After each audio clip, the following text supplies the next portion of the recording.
Don't think just because you're an introverted nobody, you don't have no friends, you don't go nowhere, you don't do anything exciting, you're not putting yourself out there for real. Don't think that nobody notices you, because people really be watching you and you don't even have an. Hi, my name is Shannon and this is Testimony Loading, and today I have a story time. So this story time took place, oh my God, so many years ago, and I'm going to change the names, of course, because I don't want to put people out there. But this story time took place when I was working outside of the home, and I was working at a car dealership. I actually ended up at this dealership. I believe it was divinely led, because I had never worked in a car dealership before, and I wasn't applying for a sales role. I was actually applying for a role called an operations advisor. So you could pretty much call me like the car dealership secretary. I applied, and it was just one of those things, when you get desperate and you just start applying anywhere, not expecting to hear anything back, but I actually heard something back. This was one of those jobs where it was just like I got in there and I was, oh my God, what did I get myself into? I ended up getting hired into a bunch of unresolved mess, meaning paperwork mess. So as soon as I get into the position and I'm starting to see all the messes that I'm going to have to clean up, and I'm already in a role that I've never been in before, I'm getting overwhelmed and I'm regretting my decision. Um, and it was one of those things where I can't quit because I need the money. My position, it was some of everything, but a large part of my responsibilities were to process tag and title paperwork. So when people would come in to purchase a vehicle, I would have to make sure all their paperwork was in order so that they could get their permanent plate in the mail after the purchase was made, before their temporary tag would expire. I'm literally like going home from this job and I'm crying. I don't want to be there because it's so hard. I'm having to learn everything new, but with no type of like foundation set for me. And so it's like I have to clean up a mess and learn as I go at the same time. And I wanted to quit so bad, but it was like things would not align for me to leave. And so I end up finding a work mom, and I'm just going to call her Miss T. And she was really like a mother figure. She took me under her wing. She was the best in the role. She didn't work at my location, but she worked at a different location, and she taught me everything that I needed to know, and just made me feel okay with calling to ask questions. And so I just used her as a resource. Once I found my work mentor, my work mom, Miss T, um, I used her as a resource, and the job started getting easier and easier, and I was doing better and better in my position, and I was cleaning up stuff, cleaning up messes that had been left from the previous person in my role, and people started noticing. The first people who noticed were my managers at the dealership.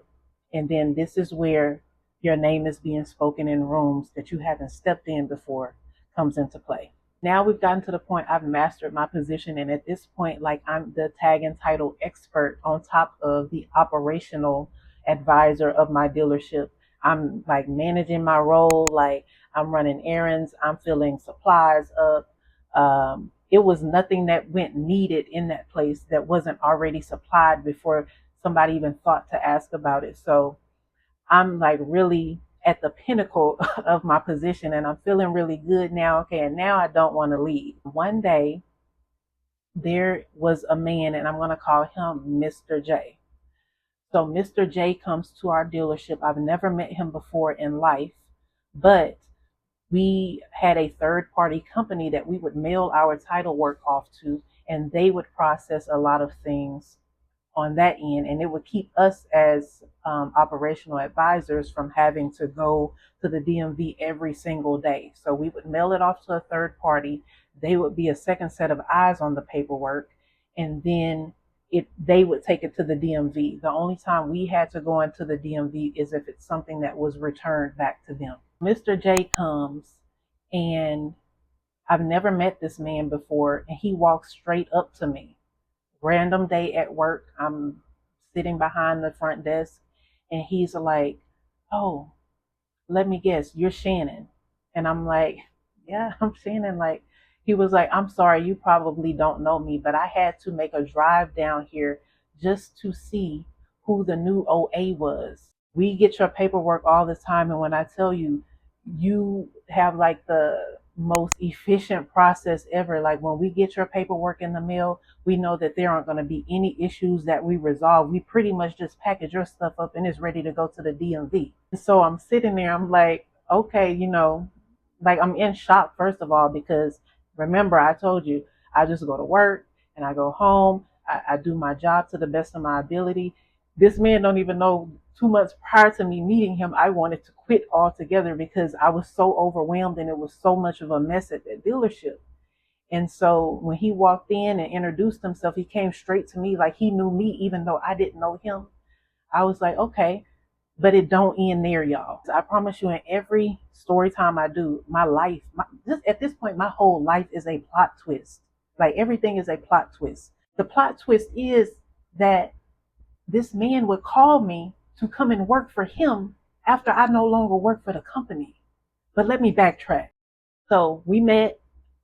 That was the end of that. He introduced himself. Now he sees me. He knows what I look like. And he goes on to sit with my general manager and whatnot. And I think nothing of it. I still continue doing my work, owning my role. And shortly after that, our dealership was bought from the previous owner. So now we have new owners, and the new owners are coming in and they're downsizing, and they are downsizing a lot. So in the process of them downsizing, I end up essentially losing my position and being offered a part-time one. And I had to make a very tough decision. Um, a tough decision to where do I want to stay and work part-time, no benefits, no bonuses, just straight pay, 20, no more than 25 hours a week, I believe. And that's that. And they gave me 24 hours to decide. The next day after they let us know that was an off day for me. So of course I couldn't enjoy my off day because I'm thinking about like, am I going to continue to work here at this point? Like this was my only source of income because I was working full time for this company, and that would take like half of my pay, my benefits, bonuses. Like it just didn't seem like it made financial sense for me to even give them part of my time. And so I said, you know what? Like, I'm just going to do some gig work. I had just gotten approved to do Instacart, which I loved doing that while I was able to. But on my off day, I went there and I sent an email to everyone who needed to know that pretty much my off day was my last day. And I did it that way because I just felt like it was so inconsiderate for a 24-hour notice of that big of a change. But what's expected, right? Like these corporations, what's expected. Um, but I felt very convicted in my decision. I said it didn't take me long. I knew I was going to be good no matter what. And I just said, you know what? Like, I'm not going to continue working effective today. Plot twist. I put in my resignation, and then the next day I was supposed to start working for Instacart. I was pregnant and I had no idea. Oh, y'all. So I'm thinking, okay, I should be fine. Now, mind you, this is my first pregnancy, so I have no idea what pregnancy is like or anything like that. I'm thinking I can still be the superwoman who goes 12 hours without eating and hold her pee all day, and I just had like the most unrealistic expectations for pregnancy. I did Instacart for 3 days and I couldn't do it anymore. Like I couldn't. And because I was pregnant and I didn't believe that I was able to have children, which that's a whole nother story time, I was more concerned with having a safe pregnancy. I said, you know what, I'm not going to be able to do this. Like it's way too much on my body.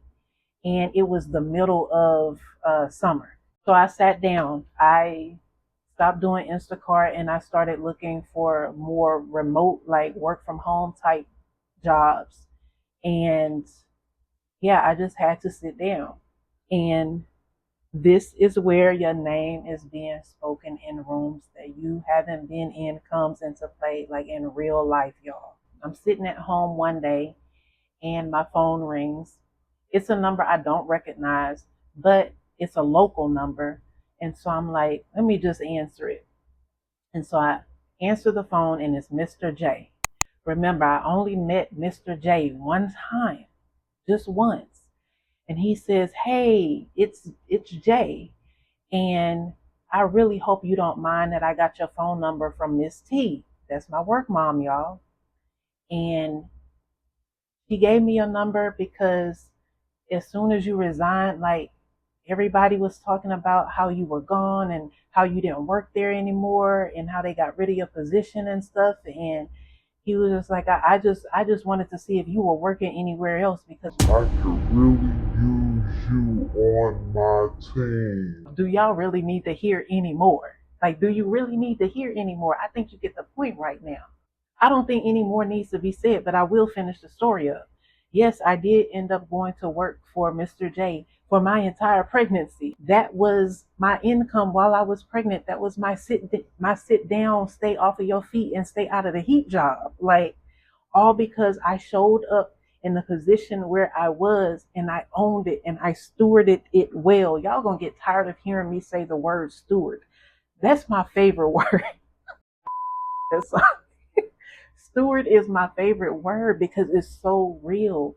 You might be at a job right now and you just like, oh my God, like, why am I here? And you want to quit so bad. But remember, I told you, like, things would not align for me to leave. And it was like, I couldn't just walk out because, hello, I needed a paycheck. And so it's like, I had to cry my way through it. And then eventually it just got easier and easier. And then I ended up owning the position.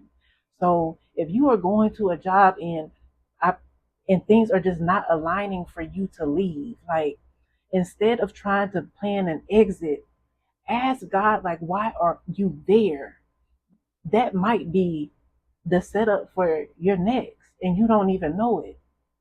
Don't think just because you're an introverted nobody, you don't have no friends, you don't go nowhere, you don't do anything exciting, you're not putting yourself out there for real. Don't think that nobody notices you because people really be watching you and you don't even have an, oh my God, you don't have a clue, you don't have an idea.